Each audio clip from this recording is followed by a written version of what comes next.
बिस्मिल्लाहिर्रहमानिर्रहीम और अस्सलाम वालेकुम। अब चलते हैं आज की अहम खबरों की तरफ और आज की खबरों में हमारे पास एक बहुत ही खास खबर। जी हां, अजब करप्शन की गजब कहानी। आपको ये बताएंगे कि किस तरीके से पाकिस्तान के मिलिट्री जनरल्स चुन चुनकर अहम इदारों पर अपने खास जनरल्स को पहले लगाते हैं और फिर उनको लगाने के बाद ऐसा कत्था और चूना लगाते हैं कि किसी की सोच में भी ना हो। 55 से 60 अरब रुपए की कहानियां बाजी के 10, 12, 13 अरब के जहाज को रो रहे हैं या फील्ड मार्शल साहब के 20 अरब के जहाज को रो रहे हैं। यहां पर बात 55 से 60 अरब रुपए की हो रही है और लगाया भी ऐसी चीज पर है जिससे पूरी कोशिश की गई है कि पाकिस्तान की इकोनॉमी को डुबो दिया जाए। जी हां, आप दुरुस्त सुन रहे हैं। पूरी तफसील आपके सामने रखेंगे, लेकिन उससे पहले ज़रा बात कर लें इमरान खान साहब की सेहत के बारे में। कुछ नई मालूमात अब सहाफ़ी ब्रेक कर रहे हैं क्योंकि और तो कोई ज़रिया नहीं है उन मालूमात तक पहुंचने का। और उसके साथ साथ हैदर सईद जिनको कल उठा लिया गया था उनके बारे में बात करेंगे। फिर अली अमीन गंडापुर की सिक्योरिटी वापस ले ली है सुहेल अफरीदी साहब ने, उस पर बात करेंगे। कुछ और भी अहम खबरें हैं उन पर भी डिस्कशन करेंगे, लेकिन पहले ज़रा असदुल्ला साहब ने नई खबरें दी हैं इमरान खान साहब से रिलेटेड। असदुल्ला खान उन्होंने कहा है कि इस मर्तबा इमरान खान साहब को जब पिम्स हॉस्पिटल लाया गया तो पिछली दफ़ा का तमाम जो अमला था वो तब्दील कर दिया गया। तमाम के तमाम लोग तब्दील कर दिए गए, सिर्फ एक शख्सियत वही रह गई और वो हैं डॉक्टर आरिफ। डॉक्टर आरिफ के अलावा आपको पता है कि जब एक आई सर्जन या आई स्पेशलिस्ट, जो भी डॉक्टर हों, सर्जन हों, आई स्पेशलिस्ट हों, हार्ट स्पेशलिस्ट हों, डॉक्टर साहब तो होंगे लेकिन उनके साथ टेक्नीशियंस भी चाहिए होते हैं, नर्सिंग स्टाफ भी होता है, बाकी भी उनके बहुत सारे मुआवनीन। अगर पेचीदा किस्म की टेस्टिंग करनी हो या कोई प्रोसीजर करना हो तो जाहिर है डॉक्टर साहब को तमाम जो उनको असिस्टेंस चाहिए होती है, उसके लिए डिफरेंट शोबों के लोगों का वहाँ मौजूद होना ज़रूरी होता है। जो पिछली बार लोग मौजूद थे वो रात की ड्यूटी वाले थे। इस दफ़ा आल्दो के इमरान खान साहब को रात के वक्त ही लाया गया। ये सब कुछ रात के वक्त छुप छुपा कर ही किया गया, लेकिन रात का जो अमला था उनको नहीं बुलाया गया। खुसूसी तौर पर दिन वाले अमले को बुलाया गया। सिर्फ डॉक्टर आरिफ वो थे, बाकी तमाम लोगों को तब्दील कर दिया गया। ये असदुल्ला खान रिपोर्ट कर रहे हैं। वो कह रहे हैं कि इस मरतबा की खास बात यह थी कि स्टाफ सारा तब्दील, 3 डॉक्टर्स और कुल स्टाफ मिलाकर सिर्फ एक बंदा रिपीट हुआ था और उनका नाम है डॉक्टर आरिफ। बाकी 2 डॉक्टर्स भी नए थे और ओटी स्टाफ भी नया था। पिछली बार इवनिंग का स्टाफ था, इस मरतबा खुसूसी तौर पर मॉर्निंग शिफ्ट से लोगों को बुलाया गया था। स्टाफ को शायद इसलिए तब्दील किया गया कि शक होगा शायद स्टाफ में से किसी ने बाहर कोई बात लीक कर दी हो। फिर आगे वो कहते हैं कि इमरान खान के हार्ट के टेस्ट कार्डियोलॉजी डिपार्टमेंट में नहीं हुए, बल्कि वो भी आई डिपार्टमेंट में ही हुए, जहां उनकी आंख का प्रोसीजर किया गया। वहीं पर असदुल्ला साहब के मुताबिक उनके कार्डियोलॉजी के टेस्ट भी हुए। आई डिपार्टमेंट के 2nd फ्लोर पर इनके हार्ट के टेस्ट किए गए। वहां पर ईसीजी और इको करने के लिए मशीनरी लाई गई थी। इसके बाद इन्हें 3rd फ्लोर पर ले जाया गया जहां उनकी आंख को इंजेक्शन दिया गया। पिछली बार जब इमरान खान पिम्स आए तो उन्होंने ट्राउज़र शर्ट पहना हुआ था और साथ में उन्होंने जैकेट पहनी हुई थी। इस मरतबा इमरान खान ने ट्राउज़र और फुल स्लीव शर्ट पहनी हुई थी। शर्ट थोड़ी मोटी थी जो हल्की सर्दी में इस्तेमाल करते हैं। ये असदुल्ला खान जो है वो रिपोर्ट कर रहे हैं। फिर वो कहते हैं कि इमरान खान साहब की आंख के हवाले से एक और अहम बात, पिम्स की पिछली रिपोर्ट में बताया गया था कि इमरान खान साहब की बिनाई जो है वो ग्लासेस के साथ 6/9 है। मेरे ज़रा ये कहते हैं कि उनकी बिनाई 6/9 नहीं, असल में 6/12 है और पिछली दफ़ा डॉक्टर्स ने इसको 6/9 कह दिया। इशारा कर रहे हैं असदुल्ला के किसी के कहने पर या सिफारिशी तौर पर डॉक्टर साहबान ने 6/9 कह दिया, जिससे ये लगा कि इमरान खान साहब की आंख में बहुत बेहतरी आई है। तो असदुल्ला खान साहब जो रिपोर्ट कर रहे हैं उसके मुताबिक इमरान खान की आंख में बेहतरी नहीं आई, ये पिछली दफ़ा सिर्फ कह दिया गया था, वो ये रिपोर्ट कर रहे हैं। फिर वो ये भी रिपोर्ट कर रहे हैं कि इमरान खान साहब के जो हार्ट के टेस्ट लिए गए उसमें उनका दिल बिल्कुल ठीक, सारी रिपोर्ट उसकी आई है और उसमें कोई ऐसे मामलात नहीं है जिससे कोई परेशानी हो। और उनका ख्याल ये है कि जब इमरान खान साहब के टेस्ट हो रहे थे या उनकी खबर ये है तो उस वक्त बड़े इमरान खान साहब भी कॉन्फिडेंट थे कि उनके दिल का कोई इंशाल्लाह मसला नहीं होगा और वो कह रहे हैं कि बिल्कुल रिपोर्ट भी ठीक आई। फिर वो कह रहे हैं कि वो बड़े अच्छे मूड में थे, कंपोज थे और कोई परेशानी का इजहार नहीं कर रहे थे, बहुत कॉन्फिडेंट थे। ये खबरें दे रहे हैं असदुल्ला खान अब पिम्स हॉस्पिटल में से, अपने ज़राए में से। अब बात इमरान खान साहब की सेहत के बारे में हो रही है तो अगली खबर आपके सामने रखते हैं। अजमल जामी साहब की खबर है। वो कहते हैं कि लतीफ़ खोसा साहब ने इमरान खान तक ज़ाती मुआलजीन की रसाई के लिए सुप्रीम कोर्ट में एक दरखास्त दायर कर रखी थी, लेकिन आज सारा दिन गुजर गया, लतीफ़ खोसा सुप्रीम कोर्ट पहुंचे ही नहीं। एक और दिन ज़ाया हो गया। ये अजमल जामी साहब की खबर है। मतलब अब अजमल जामी साहब ये कह रहे हैं कि इमरान खान को उनके ज़ाती मुआलजीन तक एक्सेस या रसाई दी जाए। इसके लिए लतीफ़ खोसा साहब के तवस्सुत से उन्होंने एक पिटिशन जो है वो सुप्रीम कोर्ट ऑफ पाकिस्तान में फाइल की थी। आज वो सारा दिन तशरीफ़ ही नहीं लाए। आज के दिन शायद उनकी पिटिशन लगी हुई थी, या क्यों अजमल जामी कह रहे हैं ये मेरे इल्म में नहीं, लेकिन अजमल जामी वाज़ेह तौर पर यहाँ पर तनकीद कर रहे हैं लतीफ़ खोसा साहब पर कि उनको शायद कोई इससे भी अहम काम और था और सारा दिन गुजर गया, लेकिन लतीफ़ खोसा साहब जो हैं वो सुप्रीम कोर्ट नहीं पहुँचे और आकर अपनी इस पिटिशन को परसू नहीं किया, और इमरान खान साहब की सेहत से मुतल्लिक एक और दिन जो है उसको ज़ाया कर दिया गया। आगे चलते हैं। अब स्टॉक एक्सचेंज के अंदर तो जो परफॉर्मेंस दे दी वो तो दे दी। आगे सुनिए। कबायली ज़िला खैबर के सरहदी इलाके तुरखम और वादी तीरा में अफगान तालिबान और पाकिस्तानी फोर्सेस के दरमियान वक्फे से फायरिंग का तबादला जारी। आपको कल परसों भी कहा था कि अफगानिस्तान के साथ अब हम तकरीबन हालत जंग में, या बाकायदा जंग तकरीबन छिड़ गई है। तकरीबन का लफ्ज़ मैं इसलिए कह रहा हूं कि अभी दोनों मुल्कों ने ऐलान नहीं किया, लेकिन बाकी मामला तकरीबन वहां पहुंच चुके हैं। तो अब ये फायरिंग हो रही है दोनों तरफ से। ज़राए के मुताबिक ये अब ज़राए उनके ज़राए क्लेम कर रहे हैं। ज़ाहिर है इधर के हमारे जो ज़राए हैं वो क्लेम करेंगे कि उनके लोग जो हैं वो मारे गए हैं और हमारे कोई लोग शहीद नहीं हुए, या हमारी कोई भी लाशें उनके पास नहीं। लेकिन वो ये क्लेम कर रहे हैं कि 2 पाकिस्तानी अहलकारों की लाशें अफगान तालिबान के पास हैं, और ये उनका क्लेम है। अब कितना दुरुस्त है कितना गलत है ये हमें नहीं पता। जंग के अंदर हर बंदा अपना अपना पॉइंट ऑफ व्यू रखता है। आने वाले दिनों में पाकिस्तानी फौज की तरफ से या पाकिस्तान की तरफ से जब कोई मौक़िफ़ रखा जाएगा सामने, तो वो भी आपके सामने रखेंगे। अब आगे चलिए। अब एक तो ये सब कुछ हो रहा है, दूसरी तरफ पाकिस्तान की जो क्रिकेट टीम है वो वर्ल्ड कप में से, T20 वर्ल्ड कप में से फारिग हो गई है, क्योंकि पाकिस्तान को इंग्लैंड ने भी बहुत बुरी तरह से हरा दिया है। अब जो क्रिकेट है और दहशतगर्दी है, दहशतगर्दी को एक SHO से ठीक करना था और क्रिकेट को जनाब मोहसिन नकवी ने खुद ही ठीक करना था।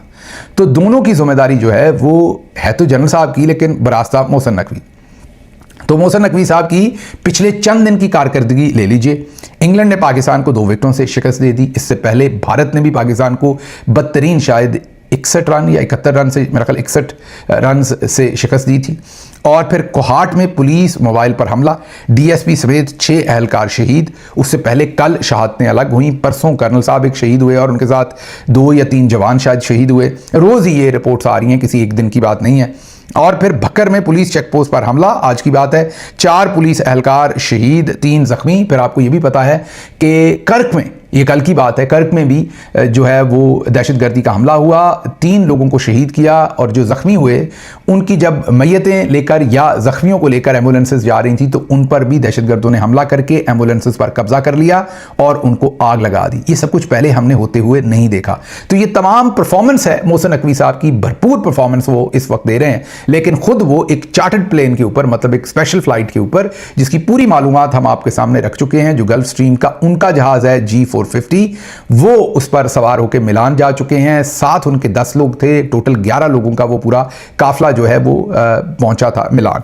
तो ये सब कुछ चल रहा है। दहशतगर्दी अपने अरूज पर है, क्रिकेट का बेड़ा गर्क हो चुका है, आपके सामने है। दोनों महकमे इनके पास हैं, और ये मुल्क की, इनको कहा जाता है कि वंडर बॉय हैं। इससे पहले कि करप्शन की उस स्टोरी की तरफ चलें, मैंने बचपन से सुना था और कई दफ़ा इसको प्रैक्टिस भी अब किया है, देखा भी है, और इसकी समझ भी आती है मिसालें देखकर। बचपन से सुनते आए हैं कि नादान दोस्त से अक्लमंद दुश्मन बेहतर होता है। आप सबको पता है कि 2 जहाज़ लिए गए। एक जहाज़ मरियम नवाज साहबा ने लिया और एक जहाज़ जो है वो आसिम मुनीर साहब ने लिया। दोनों के पास पहले से जहाज़ थे।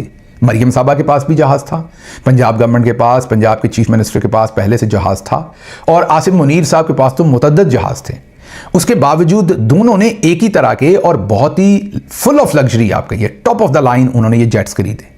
मतलब पाकिस्तान तो गरीब मुल्क है, इवन जो अमीर मुल्क हैं, जो मतलब जो बहुत ही पैसे वाले दुनिया के, आप कहिए कि कॉर्पोरेट सेक्टर में लोग हैं, वो भी यही जहाज़ खरीदते हैं। इससे बेहतर जहाज़ और कोई है नहीं इस साइज़ में, जिसमें 15, 16, 18 लोग बैठते हैं। ये दुनिया के जो महंगे तरीन चंद जहाज़ हैं उनमें से एक है। अब क्योंकि जहाज़ खरीदे इतने महंगे हैं और टॉप ऑफ द लाइन जहाज़ दोनों ने खरीदे हैं, तो उसके बाद एक बहस शुरू हो गई। आपको पता है AI का ज़माना है, AI को लोग प्रॉम्प्ट देते हैं, AI अपने तरीके से उन चीज़ों को बनाती है। तो मुख्तलिफ दोस्तों ने मुख्तलिफ किस्म के जो ट्वीट्स हैं वो शेयर किए, तस्वीर AI के ऊपर बनी और वो शेयर कर दी गई। अब जब वो तस्वीर बनाकर शेयर कर दी गई, उसके अंदर कुछ दोस्तों ने कुछ लाइनें भी लिख दी वो अगर आप, मैं फॉर एग्जांपल हो सकता है मैं वो लाइनें ना लिखूं, लेकिन किसी और दोस्त ने लिखनी, उनको लगता होगा कि वो ठीक लिख रहे हैं या गलत लिख रहे हैं, मैं उस बहस में नहीं जाता। लेकिन अब इन तमाम लाइनों में जहाज़ों की बात हो रही है, पर्सनैलिटीज़ की कहीं पर बात किसी ने नहीं की। ऐसी सिचुएशन जब होती है तो आप अमूमी तौर पर ये करते हैं, अगर आप हुकूमती तर्जमान हों, क्योंकि मैं रहा हूं, तो आप ऐसी चीज़ को वेल लेफ्ट करते हैं। फॉर एग्जाम्पल, कोई किसी को गंदी गाली देता है, किसी को भी कोई गंदी गाली, माँ या बहन की गाली देता है, तो या तो आप उसकी कोई थर्ड पर्सन मजम्मत करे तो ठीक है, जिसको दी जाती है उसके लिए सबसे बेहतर ये होता है कि वो उसको वेल लेफ्ट करे। यहाँ गाली वाली बात तो नहीं, लेकिन मैं एक एग्जाम्पल के तौर पे कह रहा हूँ। अब यहाँ पर कहीं मरियम साहबा का नाम नहीं लिखा गया, कहीं पर आर्मी चीफ का नाम नहीं लिखा गया, जहाज़ों की जोड़ी की बात हो रही है, लोगों ने ट्वीट किए हैं, लेकिन मैंने आपको कहा ना कि अक्लमंद जो दुश्मन बेहतर रहता है नादान दोस्त से।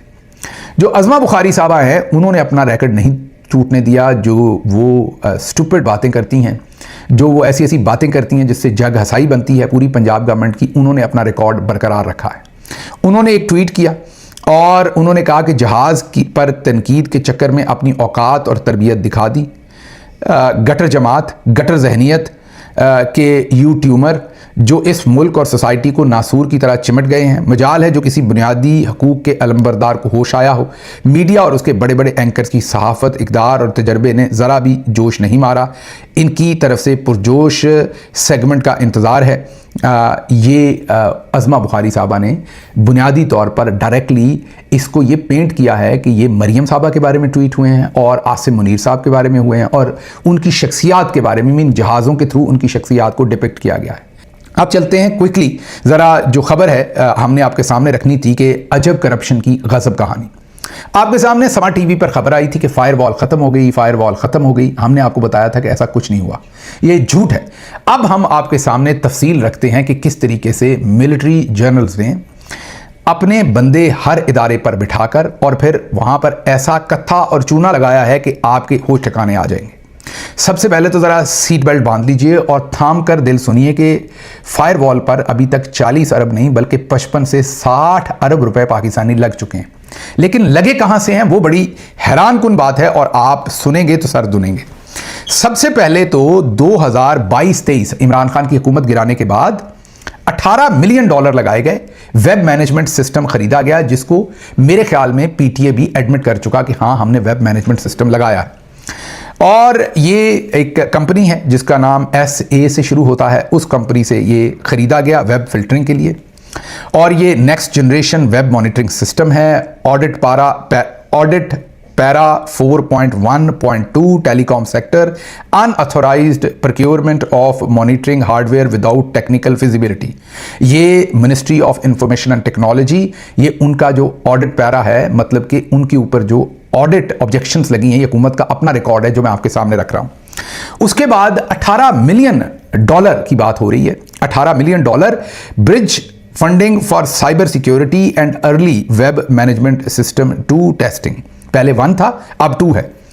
ये PSDP 730 cyber security for digital Pakistan, ministry of information technology, AGP audit year 2024-25 section 2.1। ये बड़ी ज़बरदस्त बात है।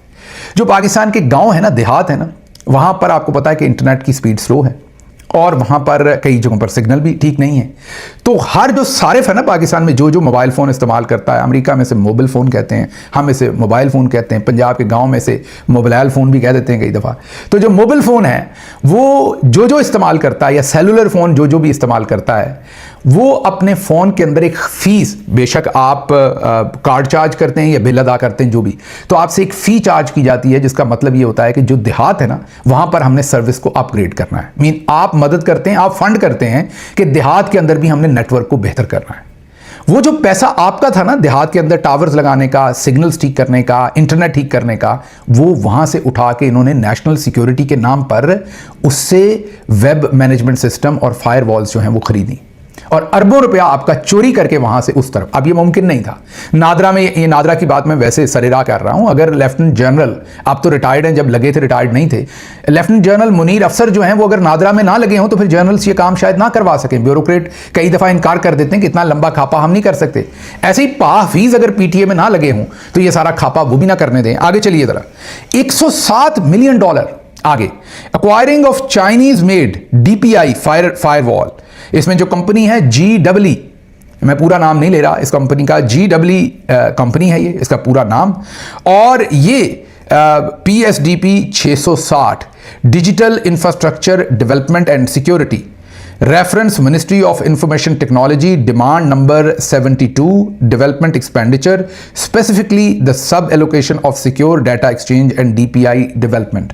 ये लगा है $107 मिलियन। सबसे ज्यादा पैसा जो है वो इस्तेमाल इस साल में किया गया है, और ये साल था 2024-25, जो पिछले से पिछला साल, मतलब 2024 के जुलाई से 2025 के जून तक $107 मिलियन, मतलब आसिम मुनीर साहब के 2 जहाज, बाजी मरियम वाले 3 या 4 जहाज वो डाल दिए हैं इस खूह खाते में कि आप तक हमारे व्लॉग ना पहुंचे, या आपकी अपनी जो सोशल मीडिया की, फेसबुक, ट्विटर की जो पोस्ट हैं उनको ये रोक सकें, ताकि आप ज़्यादा से ज़्यादा इस मामले को स्प्रेड कर सकें। मुझे यहाँ से इजाज़त दीजिए। अल्लाह आपका हामी और नासिर हो। पाकिस्तान जिंदाबाद।